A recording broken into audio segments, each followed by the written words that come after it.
Welcome back to the deep dive. Today we are tackling w- something I think is truly universal. I think you're right. And I don't use that word lightly. Hmm. I'm talking about that very specific, that visceral feeling when the alarm goes off, your eyes crack open, and before your feet even touch the floor, you just feel heavy. The dread, the absolute dread of the day ahead. Exactly. It's a physical thing. You look at your to-do list, and it doesn't just look like a list of tasks. Oh, It no. looks like a prison sentence. It looks like this scary monster that's just waiting to eat you alive. And you should work. You try to force yourself like a warden screaming at a prisoner, but, 20 minutes later, You're not working. you are not working. You're alphabetizing your spice rack. Mhm. Or you're suddenly fascinated by a documentary on, 17th century spoon carving. It's the anything but this phenomenon. We have all been there. Anything. And then, of course, what comes next? The guilt, the shame spiral. You start thinking, why am I like this? Why can't I just sit down and do the thing? Right. So to answer that very question, and I think more importantly to actually fix it, we are unpacking a book today that claims to hold the key. It's called How to Do Things You Hate. Self-Discipline to Suffer Less, Embrace the Suck, and Achieve Anything by Peter Hollins. Right off the bat, I love that title, Embrace the Suck. It's honest. It is so honest. A lot of productivity advice. It almost tries to gaslight you into thinking that if you just buy the right planner or use the right app, work suddenly becomes this magical joyride. Yeah, that it's all fun. Hollins starts from a place of reality. Some things are just miserable. Some things are boring, and you still have to do them. But this isn't just a collection of hacks, right? Yeah. We're not just talking about the Pomodoro technique or, turning off your notifications here. No, absolutely not. This is a deep psychological and biological dismantle of why we avoid discomfort. We're going to cover 4 massive pillars today. First, we're going to diagnose laziness. Okay. And spoiler alert, it's almost never actually laziness. It's usually a mask for something else entirely. Well, that is a release to hear already. Second, we're going to look at what he calls the discipline mindset. And we'll be borrowing from Stoicism and even Shaolin monks. I saw that in the notes. Shaolin monks and neurochemistry in the same deep dive. That's a bold mix. It all connects beautifully, you'll see. And that's the third pillar, the biology of focus. Okay. We're going to look at the actual chemicals in your brain, things like dopamine and acetylcholine that really drive action. We're going to treat the brain like a machine that needs the right fuel. I like that. And then finally, we'll talk about long-term execution. So how do you keep this up for years without just completely burning out, using concepts like ultradian rhythms and something called the never zero commitment? I love it. Okay, so let's start where the book starts. Yeah. The diagnosis. Because I think most listeners, and I'll include myself here, have a really bad habit of labeling ourselves. We procrastinate, we stare at the wall, and we say, ugh, I'm just so lazy. Right. And Hollins argues that labeling yourself as lazy is, well, ironically, it's intellectually lazy. How so? What does he mean by that? Because lazy is just this big blanket term. It stops the investigation right in its tracks. If you say, I'm lazy, that sounds like a character defect. It feels permanent. It feels permanent. It implies there's something just broken in your DNA. It's like saying, I'm short. You can't really fix short, right? Right. But if you actually treat laziness as a symptom, not the disease, you find out it's usually masking something else entirely. Hollins identifies, get this, 8 specific archetypes of laziness. 8. I didn't know there were that many ways to do nothing. Well, there are 8 distinct reasons why we humans freeze up. Yeah. And unless you know which one is hitting you in a particular moment, you can't fix it. It's like you can't treat a broken leg with cough syrup, can you? No. You need the right diagnosis. Okay, let's walk through these. I have a feeling I'm going to recognize myself in more than one of these. What's the first archetype? The first one is confusion. And the example he uses is perfect. It's the new business owner. Imagine someone who decides they're going to start a side hustle. They sit down at their laptop. They're full of energy, ready to go. They open a blank document. And then what? They freeze. Nothing. Nothing happens. 10 minutes later, they're scrolling Twitter. And from the outside, that looks like classic laziness. You sat down to work and you didn't. You slacked off. Exactly. But internally, what's really going on is a total lack of clarity. See, start a business isn't a task. No, it's huge. It's a massive, nebulous project. The brain just shuts down because it doesn't know the very first physical action to take. The gap between I want to do this and here is step 1, It's just too wide. So they feel incompetent. They feel incompetent, they feel stupid, so they switch tasks to something easier, something that gives them a sense of control back. So the cure here isn't try harder or be more disciplined. No, the cure is information gathering. It's about breaking that vague monster into a tiny, tiny first step. Something like Google how to register an LLC in my state, or even just write a list of 10 potential business names. When you remove the confusion, the laziness often just, it evaporates. That really resonated. Oh, I've yeah. definitely sat there just paralyzed because I didn't want to admit to myself that I just didn't know what to do next. Okay, what's the second archetype? This one is a big one. It's fear, but he's very specific about it. It's neurotic fear. Neurotic fear. So is that different from, regular fear? Very different. Regular fear is there is a tiger in the room. Mm-hmm. That's a real immediate survival mechanism. Right. Makes sense to be afraid of that. Neurotic fear is if I launch this website, everyone might laugh at me. Or if I submit this report, my boss might think it's mediocre. It's the difference between reality and fantasy. Ah, Hollins points out that we are terrified of a fantasy future, a future that hasn't even happened yet. We are, in effect, suffering in advance. that's the classic fear of failure then. Or maybe even just the fear of judgment. Precisely.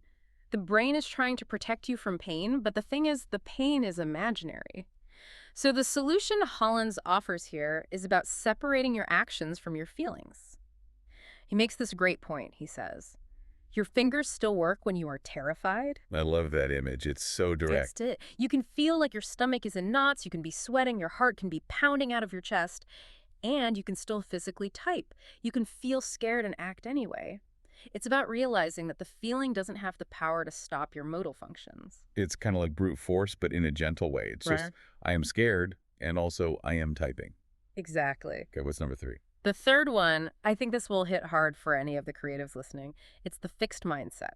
And he uses the example of the aspiring novelist. Oh, I think I know this person. He writes one chapter, realizes it's not War and Peace, and then just quits forever. That's him, exactly. Yeah. Because he operates on a fixed mindset, which is the belief that talent is static. You're either born a genius or you're a hack. There's no in between. So if he struggles, If he tries and struggles, or if that first draft is bad, which it always is, it proves to him that he's a hack. So the laziness, the refusal to write, it's actually a defense mechanism. just protecting his ego. Right. If he never finishes the book, he can keep the fantasy alive that he is a brilliant, untapped genius. Oh, I could write a bestseller if I just had the time. Yes, that's the line. But as soon as he actually writes, he risks shattering that whole illusion. It's kind of tragic, isn't it? So the cure has to be the opposite, the growth mindset. Yes, it's about reframing failure as data, as learning. You have to be willing to be bad at something to eventually become good at it. You have to embrace the messy first draft. Okay, so we have confusion, fear, fixed mindset. What about when you're just physically cooked? When you're just tired? That's archetype number 4, fatigue. But Hollins gives a really important warning here. Okay. There is physiological fatigue. You haven't slept, you're sick, your nutrition is garbage. And then there is psychological fatigue. He uses the textbook chapter example. Let me guess. You open a dense, boring textbook to study, and suddenly your eyelids weigh about 50 pounds each. Instant narcolepsy. 5 minutes ago, you were totally fine. Now you desperately need a nap. That's your brain hitting the emergency brake to escape the stress of the task. It's just another avoidance mechanism. It is. So you have to be really honest with yourself in that moment. Do I actually need sleep, or am I just bored and intimidated? That distinction is so key. If it's physical, you need to sleep. If it's psychological, Push through for 5 minutes. all right, what's number 5? Apathy. Now this one is a bit darker. Hollins describes apathy often as a mask for some deeper anger or resentment. Oh, interesting. Think of the elite child athlete, the kid whose parents pushed them into, say, tennis or gymnastics from the age of 4. They hit 16 or 17, and all of a sudden they don't care anymore. They just stop trying. It's rebellion. It's a form of protest. They can't fight their parents directly, so they fight with inaction. It's like they're saying, I can't say no to you, so I'm just going to fail instead. It's passive-aggressive. Wow. The solution there isn't more discipline, it's value realignment. You have to find what you actually care about, separate from what everyone else wants for you. You can't discipline yourself into caring about someone else's dream. That is heavy. Okay, let's keep moving through the list. What's number 6? Self-belief. This one is the identity trap. This is when you say, I'm just a lazy person, I've always been a mess. Mm. If you believe that laziness is your fundamental identity, any attempt you make to be productive feels inauthentic. It feels like you're just wearing a costume. And it becomes a self-fulfilling prophecy, right? I didn't do the dishes because I'm a lazy person. And look, the dishes aren't done. See? I was right. Exactly. You're constantly gathering evidence for your own prosecution. Well- You have to separate the behavior from the person. I'm feeling lethargic right now is a world away from I'm a lethargic person. Yeah. So mindfulness is the key there. It is. Observing the state without becoming the state. Okay, 2 more to go. Number 7 is loss of heart. This is the victim mentality. The economy is bad, my boss hates me, the system is rigged against me, nobody hires people like me, so why should I even bother? It feels logical to them, though. I mean, if the game really is rigged, why would you play? Right. But it leads to total paralysis.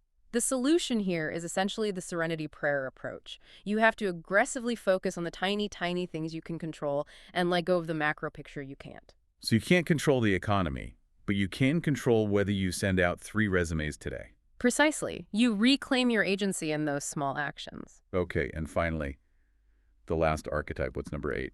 The final one is what he calls the only true laziness, comfort orientation. Ah, the siren song of the sofa. The love of the sofa.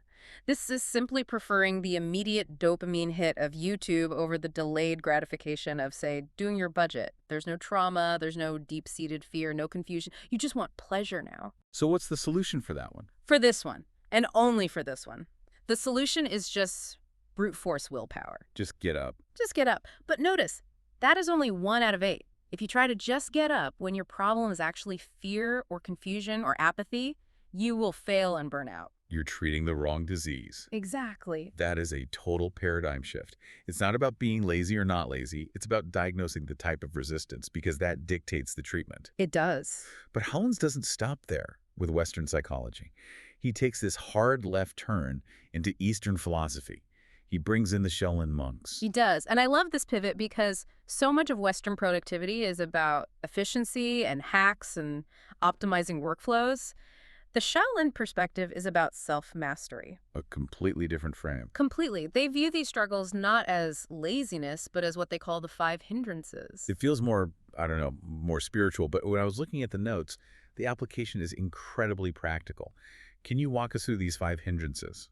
Absolutely. So first you have sensual desire.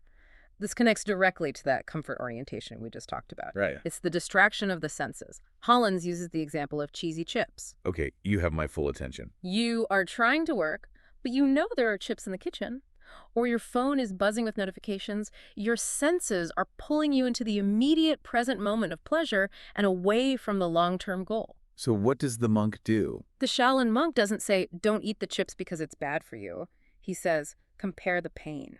Compare the pain. What does that mean? You compare the pain of discipline, which is the sharp, short pain of denying the craving right now, with the pain of regret. The long, dull ache of feeling sluggish, of failing your diet, of letting yourself down again. So you have to future forward your brain. Exactly. You have to ask yourself, which pain do you want? The pain of discipline weighs ounces. The pain of regret weighs tons. Wow, that's powerful. It takes the morality out of it, the whole good versus bad food thing, and it just makes it a calculated choice. Exactly. Then the second hindrance is ill will. This is resistance and anger. The parable he uses here is the martial arts student. The student is sparring, and he gets hit in the head. Ouch. And the student's first thought is, this is unfair. My partner is being too aggressive. I hate this. Why is the master making us do this? That is ill will. He is judging reality, fighting against it. So what does the master do? A master gets hit in the head and thinks, my guard was low. A lesson. I won't let that happen again. It's the same physical pain. Yeah. But the student adds a layer of suffering on top of it. Precisely. Ill will is just fighting against what is. I shouldn't have to do this spreadsheet. Well, you do. The anger is just wasted energy. Okay, what's next? Then you have sloth and torpor. And here's the twist. Shaolin philosophy views enthusiasm not as a feeling you wait for, but as a moral obligation. Whoa. Wait. Enthusiasm is a duty. Yes. We in the West, we tend to wait for motivation. We say, I'll do it when I feel like it. All the time. The monk says, you must act to create the fire.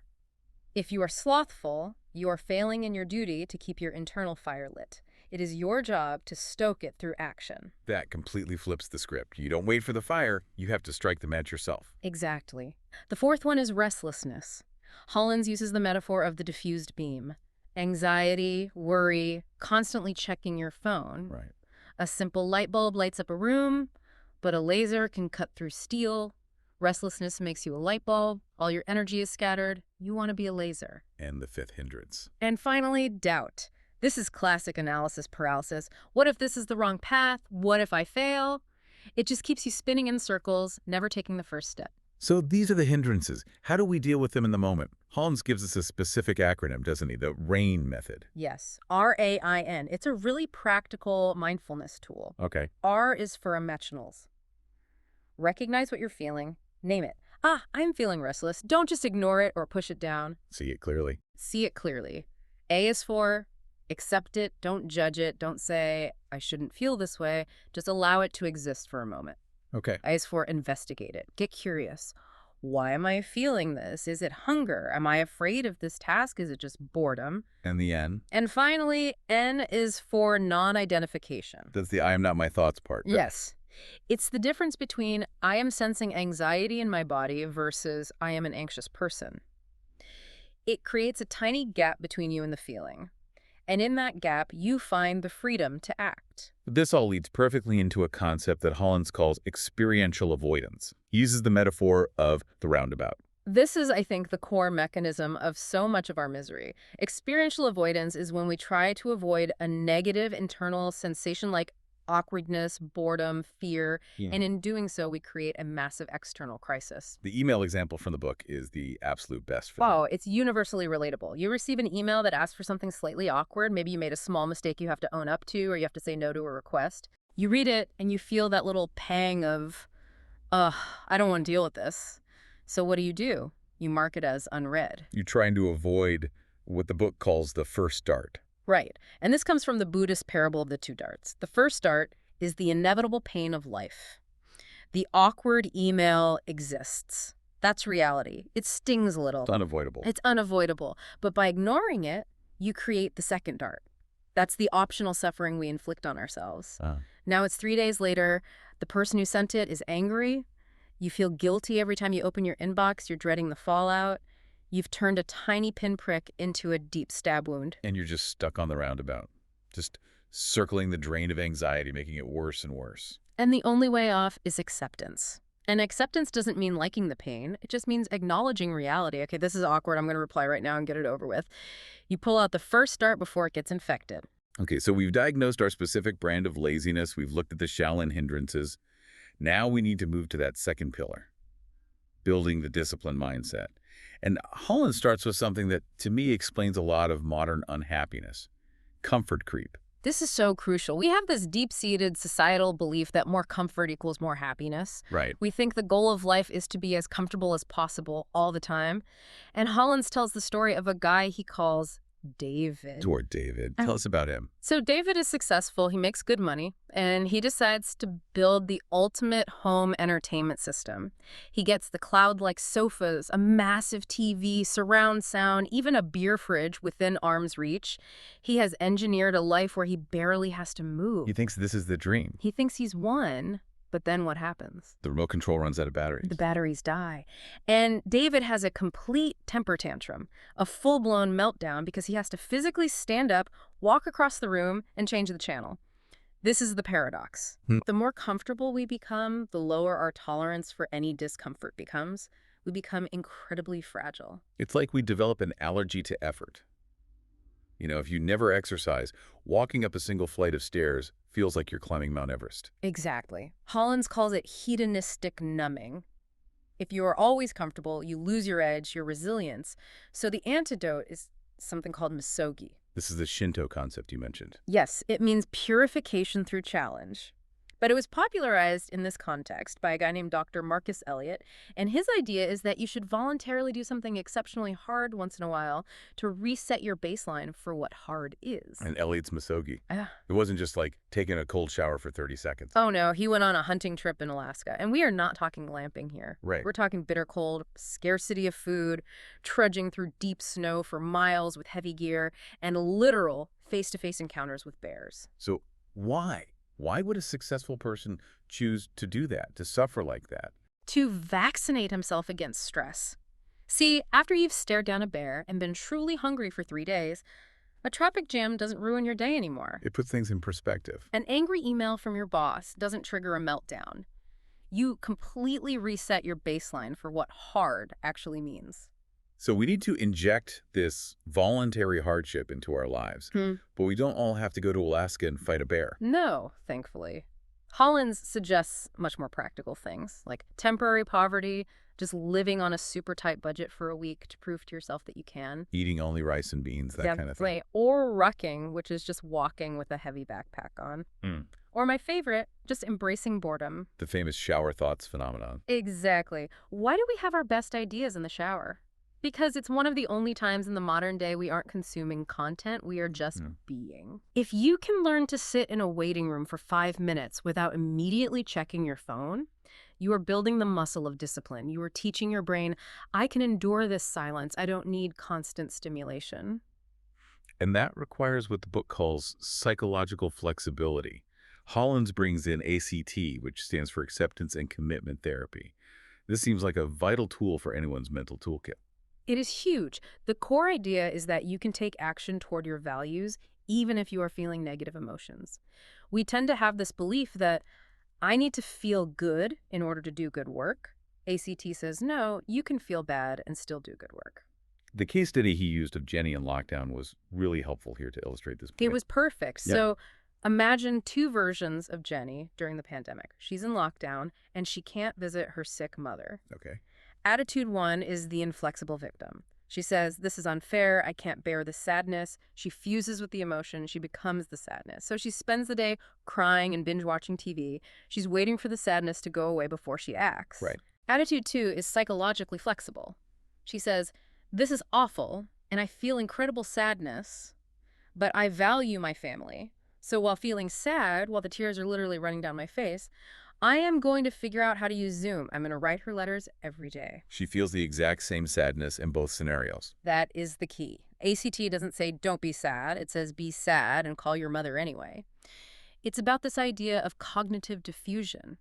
You learn to detach from the thought. I love the simple exercise he gives for this, the I am not waving my hand exercise. It's so simple, and everyone listening should try it right now. Wave your hand in the air. Now, say out loud, I'm not waving my hand. And your brain just kind of breaks a little bit. It proves that a thought, I'm not waving, is not the same as reality. You are waving. Just because you think I can't do this work doesn't mean you actually can. You can think I'm too tired to write while you are typing.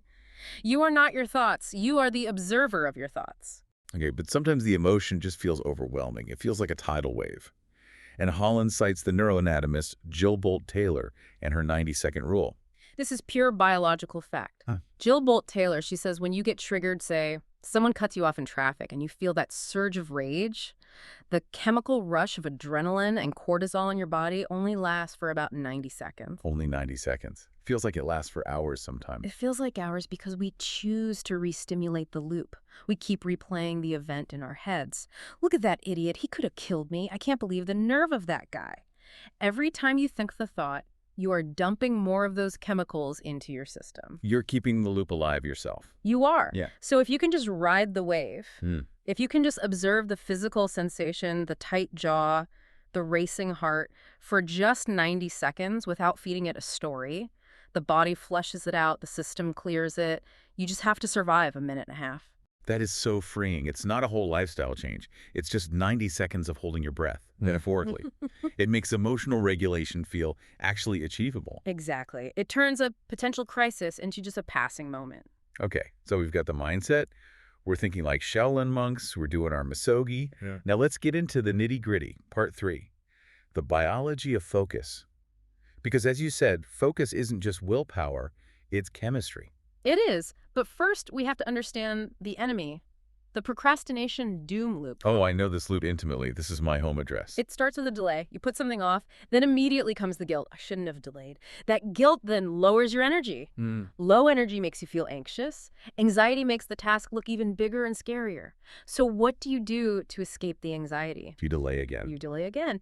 And round we go until doom. which is usually a deadline where you have to panic work at 3 a.m., fueled by caffeine and self-loathing. That's the one. But the fascinating thing here is the research by a psychologist named Siroa regarding our future self. She says procrastination is often a fundamental disconnect from your future self. We treat our future self like a stranger. Is that the idea? It's worse than that. We treat them like a superhero stranger who we don't particularly like. And we think, I don't want to do this today, but future me, oh, future me will be well-rested, super motivated, and will just love doing taxes. For future me, he's always getting thrown under the bus. Always. We have to realize future you is just present you, but now they're more tired and more stressed because you didn't do the work. Bridging that empathy gap, actually visualizing your future self, can help break the loop. So how do we actually focus in the moment? Hollins uses the arrow model. This was a huge aha moment for me when I was reading. Yes, this is a great metaphor. Imagine an arrow. It has three parts: the shaft, the arrowhead, and the glue that holds it all together. Okay. The shaft is epinephrine or adrenaline. This is your raw energy, alertness. The arrowhead is acetylcholine. This provides direction, laser focus. And the glue is dopamine. This is what gives you sustained motivation to keep going. Okay, let's break these down. The shaft energy. If you have no shaft, you're just a lethargic blob on the couch. How do we get more epinephrine? Well, the obvious one is caffeine, but the timing matters hugely. Hollins warns against drinking it in the first 90 minutes of the day. Wait, what? That's my prime coffee time. That is literally the only reason I get out of bed. I know it's bad news, but when you first wake up, your body's cortisol levels are naturally rising to clear out adenosine, which is the chemical that makes you feel sleepy. It's the body's own natural wake-up system. Right. If you dump coffee on top of that, and you disrupt that natural process and you actually crash harder later in the day, the advice is to wait 90 minutes. Let your body wake itself up, then hit it with the caffeine. Okay, I will. I will try. What else besides coffee? Cold showers, or even just some hyperventilation breathing, like the Wim Hof method. So you basically scare yourself awake. Pretty much.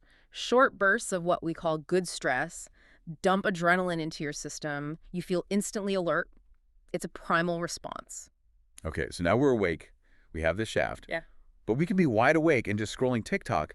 We need the arrowhead. We need acetylcholine for focus. Acetylcholine acts like a set of blinders for your brain. It highlights one thing and makes everything else in the periphery fade away. Wow. And you can boost this with staring. Staring, like a staring contest with the wall. Basically, yes. Visual focus drives mental focus. This is based on research from neuroscientists like Andrew Huberman. You pick a small spot on the wall or on your computer screen, and you just stare at it for 30 to 60 seconds. Don't let your eyes move. What does that do? It actually triggers the release of acetylcholine in your brainstem. It sends a signal to your brain that says, okay, we are locking on to a target now. That is such a weird, simple hack. Just stare at a specific dot on your screen before you start typing. It works. It narrows your visual field, which in turn narrows your mental field. And diet helps, too. Eggs are really rich in choline, which is the precursor to acetylcholine. Okay, so we have the shaft for energy, the arrowhead for focus. Now we need the glue. Dopamine. This is what keeps you going. And the biggest myth here is the whole dopamine detox trend. Right. You don't need to detox, you just need to regulate your system. And it comes down to the boring basics: sleep, sunlight, protein. If your baseline dopamine is in the tank because you only slept 4 hours, no amount of willpower is going to save you. That makes sense. But the most interesting part of this whole section for me was the concept of Spartan discipline, or, as he calls it, improvement by subtraction. Yes.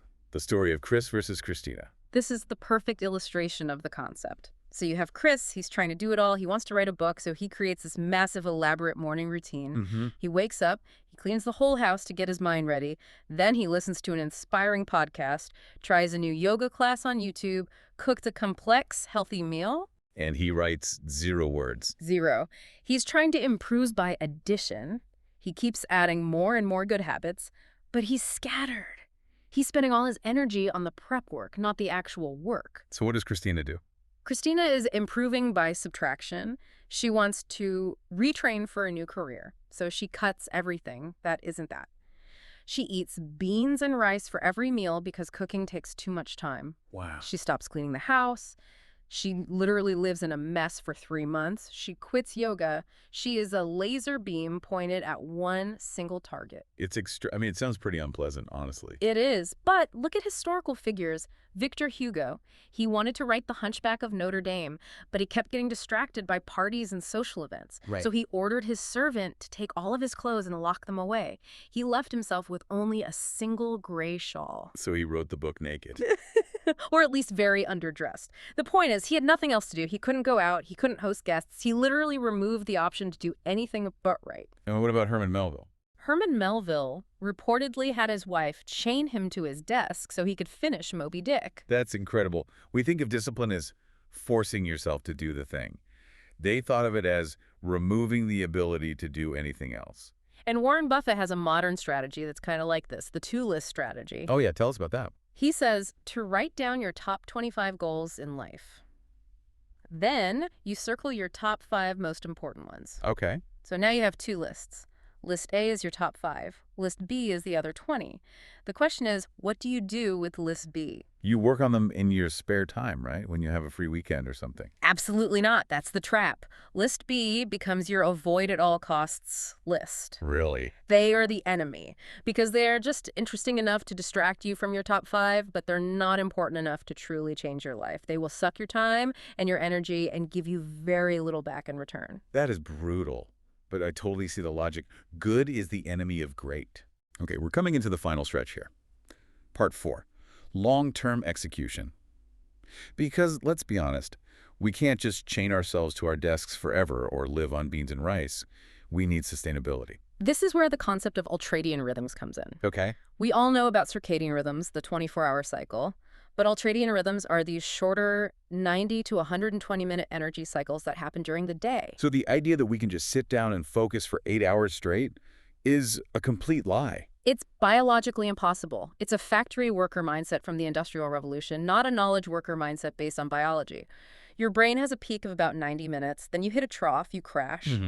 If you try to power through that trough with more caffeine and sheer willpower, you just end up producing garbage work and you burn yourself out. So we need to learn to surf the waves instead of fighting the tide. Exactly. Work hard in a focused way for 90 minutes. Then, and this is the critical part, take a real break. Okay, you have to define real break. A real break is not scrolling Instagram or checking emails. That's still cognitive input. Your brain is still processing information. Right. A real break is staring out a window, walking around the block, closing your eyes and doing nothing, maybe doing some dishes. You need to let the system fully reboot. And what about just getting started in the first place? Hollins talks about the importance of a pregame routine. Think of a baseball player stepping up to the plate. They do the exact same little ritual every single time. They tap their cleats, they adjust their gloves, they swing the bat a few times. They don't wait until they feel motivated. The motion creates the emotion. The ritual triggers the mindset. So you need a ritual for your work. Yes. Maybe it's make coffee, put on a specific lo-fi beats playlist, open the laptop. Your brain learns that sequence. It learns when this happens, we work. It automates the start, which is often the hardest part. Now, there's a debate in the book about what to do first. It's the eat the frog method versus the first pancake theory. Right. So eat the frog is the classic Brian Tracy advice, which comes from a Mark Twain quote. The idea is you do the hardest, ugliest, scariest thing on your list first thing in the morning. Get it out of the way. Get it out of the way so you don't have to dread it all day. You kill the monster while you're fresh. That makes a lot of sense. But what is the first pancake? The first pancake theory says, well, have you ever made pancakes? The first one is always a disaster, right? It's a gummy, burnt mess. Always the dog gets out. The dog always gets that one. The pan isn't hot enough yet. The batter is weird. So the theory is your first task of the day is going to be your first pancake. Your brain is still warming up. So don't do the high-stakes important frog first. Do something low-stakes to get in the groove. Answer a few easy emails. Organize your desktop to get the flow going. Then, once the griddle is hot, you tackle the frog. So which one is right? Which one should you do? It depends entirely on you. If you are someone who is prone to dread and anxiety, you should eat the frog. Just kill the monster. But if you're prone to cold starts and you need some momentum to get going, make a first pancake. You have to know your own psychology. I love that. It's not a rigid rule. It's a menu of strategies to choose from. And that brings us to the final, and I think maybe most powerful concept in the book, The never zero commitment. This is the floor. It's the ultimate safety net. We know that motivation is unreliable. It's a feeling. It vanishes like smoke. Right. Commitment, on the other hand, is binary. It's a decision. You either did it or you didn't. Never zero means you commit to doing something every single day, no matter how small. He uses the example of the one-word novel. Yes. If your goal is to write a book, you commit to writing at least one word a day. Just one. Just one. On a good day, you'll sit down and write 2,000 words. Mm. On a day where you have the flu, your car broke down, and you feel completely depressed, you open the document, you type the word "the," and you close it. And you've succeeded for the day. You kept the streak alive. You remain a writer. You haven't quit. It stops that shame spiral dead in its tracks. Exactly. It prevents you from identifying as a quitter. It maintains the identity of being the person who does the thing. And let's be honest, usually once you're there and you write "the," you end up writing a whole sentence. Right. Inertia is the hardest force in the universe to overcome. Never. Zero is the perfect tool to kill inertia. This has been, wow. It's been exhaustive, but in the best possible way. We've gone from diagnosing our laziness as confusion or fear, to sitting with the pain of the second dart, to hacking our neurochemistry with cold showers and staring contests, all the way to the simple idea of just writing one single word a day. It's a journey from understanding why we suffer to learning how to sucker effectively. I want to leave our listeners with a final thought from the book. There's a story in there about a mountaineer that really stuck with me. Ah, yes. The man who wanted to climb the mountain. That's the one. So he gets to the base of the mountain, and he meets a traveler who is just coming down. And he asks the traveler, "What's it like up there? Is the climb hard?" And the traveler tells him this amazing story of the view and the struggle. The man thinks, that sounds pretty tiring. He waits. Another traveler comes down. He asks again, "How was the climb for you?" He asks 30 different travelers. He gets 30 different detailed descriptions of the view from the top. And finally he says, "Well, now that I know what it's like, I don't really need to climb it myself." And he turns around and goes home. He mistook information for experience. Exactly. We have just given you, the listener, an hour of information. We've described the mountain in great detail, but listening to this deep dive is not the same as climbing the mountain. You have to go climb it yourself. You have to climb it. That is the perfect place to stop. Don't just listen. Go eat a frog. Go sit in a cold shower for 10 seconds. Go write one word. Thanks for listening to The Deep Dives. We'll see you on the next one.